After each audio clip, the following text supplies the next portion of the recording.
ga tanan ku, wani mai gida ne dai da iyalinsa da ɗan kwaikwayonsa da kazarsa suna nan abinsu, sai ranar duk gari aka rasa naman miya.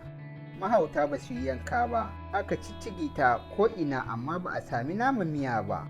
Sai mai gidan nan ya ce wa iyalinsa, to yanzu dai abin da za a yi shi ne sai a yanka wannan kazar ko a yanka wannan ɗan kwikwiyon nan a sa miyan don kada yara su sha lami.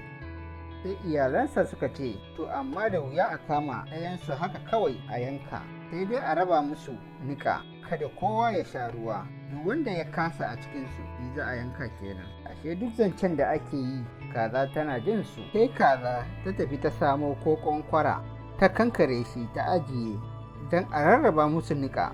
Kafin kaza ta tafi yin nata niƙan, sai ta ɗebi ruwa a kokon kwaran nan ta tafi da shi wajen niƙan, ta tura shi a gindin dutsen niƙan, sai suka fara niƙa. Suna cikin yi sai kaza ta ce wa ɗan kwikwiyo, kai yaya muke ta yin niƙa ba waƙa haka, ai gara mu dinga yi, mu dinga haɗawa da waƙa ko ma fi jin daɗin niƙan. Sai ɗan kwikwiyo ya ce, to ke kaza fara yin waƙar. Shikenan sai kaza ta yi waƙa, in can in canara, in can in can in canara. Ɗan kwikwiyo shi ma ya yi tasa waƙar, in kunkun in kunkun in kunkun in kunku in kunkun in kunkun in kunyin. Suka yi ta yin waƙa. Can sai kaza ta ce, bari in tsintsinci dawar nan da na zubar garin yin waƙa.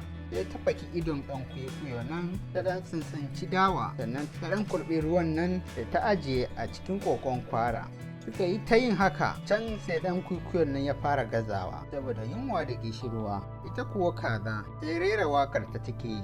Ɗan kwikwiyo kuwa muryarsa ko fitowa ba ta yi. Daga ƙarshe dai sai muryar ɗan kwikwiyon nan ta dushe gaba ɗaya, ba wanda yake jin abin da yake faɗa a cikin waƙar.